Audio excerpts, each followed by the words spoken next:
Welcome back to master ji education. कैसे हैं आप लोग? आई होप आप लोगों की तैयारी बहुत बढ़िया चल रही होगी। आप लोग कैसे तैयारी कर रहे हैं ये मुझे कमेंट सेक्शन में ज़रूर बताया करिए, क्योंकि इससे मुझे एक आइडिया लग जाता है कि आप लोगों को कहाँ कहाँ डिफ़िकल्टी आ रही है, ताकि मैं उन डिफ़िकल्टीज़ को नेक्स्ट वीडियोज़ में, कमिंग वीडियोज़ में दूर कर सकूँ। तो बिना टाइम वेस्ट करते हुए चलते हैं और देखते हैं हमारा पहला वर्ड। हमारा फर्स्ट वर्ड है एब्स्टीमियस। अब एब्स्टीमियस वर्ड में एक वर्ड छुपा हुआ है एब्स। भाई अगर आपको 4 या 6 पैक एब्स बनानी है तो आपको खाना कोई ऑफर करेगा तो आपको क्या करना है? मना करना है, मॉडरेटली खाना खाना है, सोच समझ के खाना खाना है। तो अगर एब्स बनानी है तो सेल्फ डिनाई करना पड़ेगा। कोई खाने के लिए पूछेगा तो खुद मना करना पड़ेगा कि नहीं, मुझे खाना नहीं खाना। कोई भी फूड या ड्रिंक्स ऑफर करेगा तो सेल्फ डिनाई करना पड़ेगा या फिर मॉडरेटली खाना खाना पड़ेगा, तभी आप एब्स बना पाओगे। सिंपल सी बात है। तो इसको कैसे लर्न करना है, कैसे समझना है, क्या ट्रिक है इसकी? एब्स्टीमियस में छुपा है एब्स। एब्स अगर आपने बनानी है तो आपको खाने के लिए या ड्रिंक्स के लिए सेल्फ डिनाई करना पड़ेगा, खुद मना करना पड़ेगा, या फिर मॉडरेटली खाना खाना पड़ेगा। तो एब्स्टीमियस का मतलब क्या हुआ? मॉडरेट या फिर सेल्फ डिनाइंग। चलिए नेक्स्ट वर्ड देखते हैं। नेक्स्ट वर्ड है डेवियस। डेवियस में एक वर्ड छुपा है देवी। ये वर्ड देवी से बिल्कुल उल्टा है। देवी कैसी होती है? ऑनरेबल होती है, ऑनेस्ट होती है, लेकिन यहाँ पर इसका क्या मतलब है? डिसऑनेस्ट, डिसऑनरेबल, यानी देवी से बिल्कुल उल्टा है। डेवियस से याद आएगा देवी। देवी कैसी होती है? ऑनरेबल होती है, ऑनेस्ट होती है, लेकिन ये वर्ड, चाहे इसमें देवी है लेकिन ये वर्ड उसका बिल्कुल उल्टा है, यानी डिसऑनेस्ट, डिसऑनरेबल। मतलब डेवियस का क्या मतलब हुआ? Dishonest, dishonourable. हमारा नेक्स्ट वर्ड है एक्कोलेट। एक्कोलेट से सिमिलर साउंड करता हुआ एक वर्ड है चॉकलेट। अब हम छोटे बच्चों को चॉकलेट कब देते हैं? जब वो कोई अच्छा काम करते हैं, उनको शाबाशी देने के लिए, उनको अवार्ड देने के लिए, उनको ऑनर करने के लिए। तो एक्कोलेट से याद आएगा चॉकलेट। चॉकलेट हम छोटे बच्चों को कब देते हैं? जब वो कोई अच्छा काम करते हैं, उनको अवार्ड देने के लिए या फिर ऑनर करने के लिए। तो एक्कोलेट का क्या मतलब हुआ? Award, honour. चलिए नेक्स्ट वर्ड देखते हैं। नेक्स्ट वर्ड है लॉरेल्स। लॉरेल्स से हमें याद आएगा लॉरेल का हेयर कलर। सबको पता है लॉरेल का हेयर कलर होता है। अब ये देखो, इसको याद करने की ट्रिक क्या है। लॉरेल से याद आएगा लॉरेल के हेयर कलर की। जब मेरे मम्मी पापा मेरे लिए कुछ अच्छा करते हैं तो मैं उनको लॉरेल का हेयर कलर अवार्ड में दे देती हूँ। ठीक है? लॉरेल से याद आएगी लॉरेल के हेयर कलर की। जब मम्मी पापा कुछ अच्छा करते हैं मेरे लिए तो उनको मैं अवार्ड में लॉरेल का हेयर कलर दे देती हूँ। हालांकि हम कोई नहीं होते अपने माँ बाप को, अपने पेरेंट्स को कोई अवार्ड देने वाले। हम उनसे बहुत छोटे हैं, हमारी इतनी औकात नहीं है कि अपने पेरेंट्स को हम अवार्ड दे सकें। ये सिर्फ एक ट्रिक है, इसीलिए इसको एज अ ट्रिक समझिए। लॉरेल्स, लॉरेल का हेयर कलर, पेरेंट्स सब कुछ अच्छा करते हैं तो उनको हम अवार्ड में वो हेयर कलर दे देते हैं। तो लॉरेल्स का मतलब होगा अवार्ड, ऑनर। हम आपके लिए इतनी मेहनत कर रहे हैं, कितना डिफरेंट, कितना हट के कंटेंट लेकर आ रहे हैं जो शायद और किसी भी यूट्यूब चैनल पे अवेलेबल नहीं होगा। ना हम आपसे कोई रुपया मांग रहे हैं, ना कोई पैसा मांग रहे हैं। सिर्फ आपसे एक रिक्वेस्ट कर रहे हैं कि आप अपनी फ्रेंड्स और फैमिली के साथ हमारा चैनल का लिंक शेयर करें और उन्हें बोलिए कि वो सब्सक्राइब करें।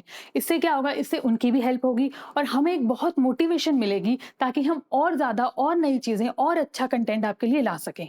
तो प्लीज़ अपने फ्रेंड्स और फैमिली को बोलिए कि हमारे दोनों चैनल्स को सब्सक्राइब करें। या सिर्फ 5 लोगों को तो कह सकते हो सब्सक्राइब करने के लिए। 5 तो कोई ज़्यादा बड़ा नंबर नहीं है, इतने तो फ्रेंड्स आपके होंगे ही, इतने तो फैमिली फ्रेंड्स मिल ही जाते हैं। चलिए नेक्स्ट वर्ड देखते हैं। नेक्स्ट वर्ड है एक्रीमनी।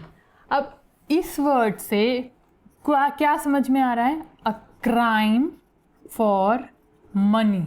एक्रीमनी, अ क्राइम फॉर मनी।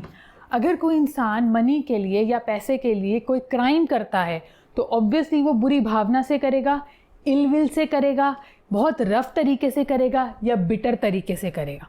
तो एक्रीमनी से याद आएगा अ क्राइम फॉर मनी। अगर कोई इंसान पैसे के लिए, मनी के लिए कोई क्राइम करता है तो वो बिटर तरीके से करेगा, बुरी भावना यानी इलविल से करेगा। ठीक है? तो एक्रीमनी का क्या मतलब हुआ? Bitter, ill will, acerbity. चलिए अगला वर्ड देखते हैं। हमारा अगला वर्ड है एसर्बिटी। अब इस वर्ड से हमने दो वर्ड्स निकाले हैं, सर और बिटर। अब जो सर होते हैं या टीचर होते हैं उनकी बात हमेशा कड़वी लगती है, बुरी लगती है, बिटर लगती है। तो एसर्बिटी से वर्ड निकालेंगे सर बिटर। जो भी सर या टीचर होते हैं उनकी बात हमेशा बिटर लगती है, कड़वी लगती है। तो एसर्बिटी का मतलब क्या होगा, बिटरनेस या एक्रीमनी। अब मैंने ये दोनों वर्ड्स आपको साथ साथ कराए हैं, एक्रीमनी और एसर्बिटी, क्योंकि ये आपस में एक दूसरे के सिनोनिम्स हैं, एक ही मतलब है दोनों वर्ड्स का। अगर एग्ज़ाम में आपको क्वेश्चन आता है सिनोनिम्स का और ये वर्ड्स लिखे होते दिखते हैं तो आप इजीली चूज़ कर सकते हो और आपको देखते ही पता चल जाएगा कि ये वर्ड्स एक दूसरे की जगह यूज़ हो सकते हैं या एक दूसरे के सिनोनिम्स हैं या इन दोनों का एक ही मतलब है। चलिए नेक्स्ट वर्ड देखते हैं। नेक्स्ट वर्ड है डेस्पोंडेंसी। अब एक कहानी सुनाती हूँ। आप सपोज़ एक रेगिस्तान में घूम रहे हैं, एक डेजर्ट में घूम रहे हैं और आपको प्यास लगी, तो आप क्या करेंगे, पानी ढूंढेंगे। पानी नहीं मिलेगा तो आप कैसे हो जाएंगे, निराश हो जाएंगे, होपलेस हो जाएंगे, डिस्करेज हो जाएंगे। तो देखिए डेस्पोंडेंसी, इस वर्ड से हमें क्या निकालना है, देयर इज़ नो पॉन्ड। अब आप रेगिस्तान में घूम रहे हो, प्यास लगी, पानी नहीं मिला, पॉन्ड नहीं मिला, आप होपलेस हो गए because there is no pond. तो आप होपलेस हो गए, डिस्करेज्ड हो गए। तो डेस्पोंडेंसी से निकलेगा there is no pond, there is no pond. इसीलिए क्योंकि जब आप रेगिस्तान में घूम रहे थे, प्यास लगी, पॉन्ड नहीं मिला, पानी नहीं मिला, क्या हो गए आप, होपलेस हो गए, डिस्करेज्ड हो गए। तो डेस्पोंडेंसी का मतलब होगा होपलेस, डिस्करेज्ड। चलिए नेक्स्ट वर्ड देखते हैं। नेक्स्ट वर्ड है एफ्लिक्शन। अब एफ्लिक्शन वर्ड साउंड कर रहा है कैसे, इन्फेक्शन। सिमिलर सा साउंड है दोनों का, एफ्लिक्शन, इन्फेक्शन। एफ्लिक्शन से हमें याद आएगा इन्फेक्शन। अब इन्फेक्शन अगर किसी को होता है तो वो, इसका क्या मतलब है कि वो बीमार है, उसे पेन है, उसे दर्द है, ठीक है ना। तो एफ्लिक्शन से याद आएगा इन्फेक्शन। इन्फेक्शन अगर किसी को हुआ, इसका मतलब क्या है, वो पेन में है या फिर वो इल है, बीमार है। तो एफ्लिक्शन का क्या मतलब होगा, कॉजिंग पेन, इलनेस और प्लाइट। चलिए नेक्स्ट वर्ड देखते हैं। नेक्स्ट वर्ड है प्लाइट। अब प्लाइट से सिमिलर साउंड करने वाला वर्ड है फाइट। जब भी किसी से फाइट होती है, किसी के साथ लड़ाई होती है, तो क्या होता है, चोट लगती है। चोट लगती है तो पेन होता है। तो प्लाइट से सिमिलर साउंड करने वाला फाइट, जब भी किसी से फाइट होती है, चोट लगती है और पेन होती है।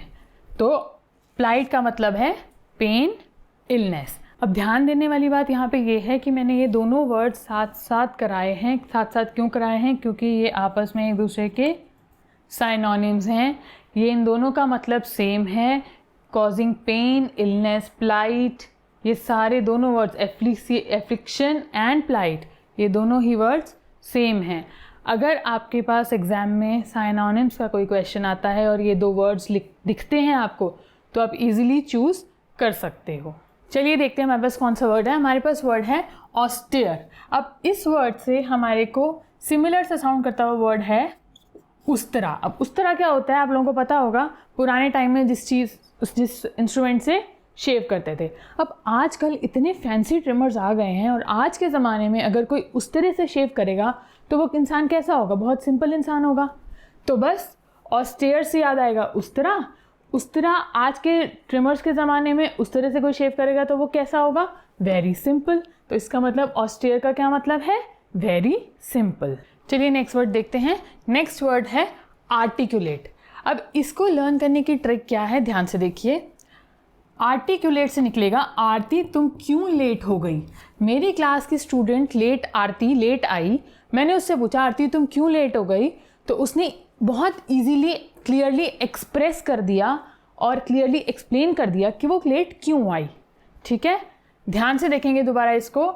आर्टिकुलेट से निकला आरती तुम क्यों लेट आई। मेरी क्लास की एक स्टूडेंट है आरती, वो क्लास में लेट आई, तो मैंने उससे पूछा आरती तुम क्यों लेट आई। उसने क्लियरली एक्सप्रेस कर दिया, क्लियरली एक्सप्लेन कर दिया कि वो क्यों लेट आई क्लास में। तो बस आर्टिकुलेट से निकलेगा आरती तुम क्यों लेट आई, और आर्टिकुलेट का मतलब क्या होगा, क्लियरली एक्सप्रेस, क्लियरली एक्सप्लेन्ड। चलिए नेक्स्ट वर्ड देखते हैं। नेक्स्ट वर्ड है आर्डेंट। अब इसमें से हमने दो वर्ड्स निकालने हैं। कार पे डेंट। अगर आप कहीं जा रहे हो और आपकी कार पे किसी ने डेंट मार दिया तो आप बहुत एंथुजियास्टिक हो जाओगे, बहुत पैशनेटली गाड़ी से बाहर निकलोगे और देखोगे कि किसने डेंट मारा है ना। तो आर्डेंट से निकलेगा कार पे डेंट। अगर आपकी गाड़ी पे किसी ने डेंट मार दिया, आपकी कार पे किसी ने डेंट मार दिया, तो आप कैसे हो जाओगे? बहुत वेरी एंथुजियास्टिक हो जाओगे, पैशनेट हो जाओगे, पैशनेटली गाड़ी से उतरोगे और देखोगे, चेक करोगे कि किसने डेंट मार दिया। तो आर्डेंट से कार पे डेंट, और आर्डेंट का मतलब क्या होगा? वेरी एंथुजियास्टिक या पैशनेट। चलिए नेक्स्ट वर्ड देखते हैं। नेक्स्ट वर्ड है एरेबल। अब एरेबल वर्ड से एक वर्ड निकला अरब। अब जो अरब के लोग होते हैं वो रेगिस्तान जैसे एरिया में रहते हैं। आप लोगों को पता होगा रेगिस्तान का एरिया कैसा होता है। तो उनका एक सपना होता है कि उनकी जो ज़मीन है वो कल्टीवेबल हो जाए, उपजाऊ हो जाए। तो बस यही ट्रिक है। एरेबल से निकला अरब। अरब के लोगों का सपना होता है कि उनकी जो ज़मीन है रेगिस्तान जैसी वो कल्टीवेबल हो जाए या उपजाऊ हो जाए। तो एरेबल से क्या निकलेगा? अरब, और एरेबल का मतलब होगा कल्टीवेबल, उपजाऊ। तो अब बारी है आपके फेवरेट क्विज टाइम की। तो चलिए आज के क्वेश्चंस देखते हैं। तो हमारी आज के क्विज टाइम के वर्ड्स हैं स्टेडफास्ट, लेटेंट और रिनाउंस। आपने क्या करना है? आपने हमें बताना है कि इनका क्या मतलब है, इनका क्या मीनिंग है, और साथ में इनको लर्न करने की ट्रिक। अगर आपको लर्न नहीं है तो आपने क्या करना है आपको पता है। जाओ वीडियो देखो, लर्न करो, फिर हमें कमेंट सेक्शन में लिखो मेरे को पहले याद नहीं था अब हो गया, और फिर इसका मीनिंग लिखोगे और उसके बाद इसकी ट्रिक लिखोगे। पिछली वीडियो के क्विज टाइम में मैंने आपसे 3 वर्ड्स पूछे थे। पहला वर्ड था टिपिट। टिपिट का मतलब होता है ल्यूकॉम यानी गुनगुना। सेकेंड वर्ड था हमारा वोरेसिटी। वोरेसिटी का मतलब होता है एक्सेसिव डिजायर टू ईट या फिर हंगर। और थर्ड वर्ड था हमारा वेरासिटी।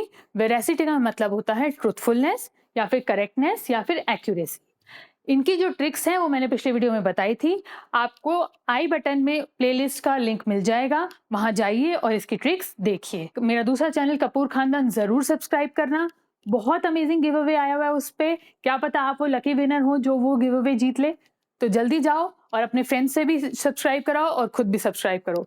तब तक के लिए पढ़ते रहो, घबराना बिल्कुल नहीं है, सिलेक्शन जरूर हो जाएगा।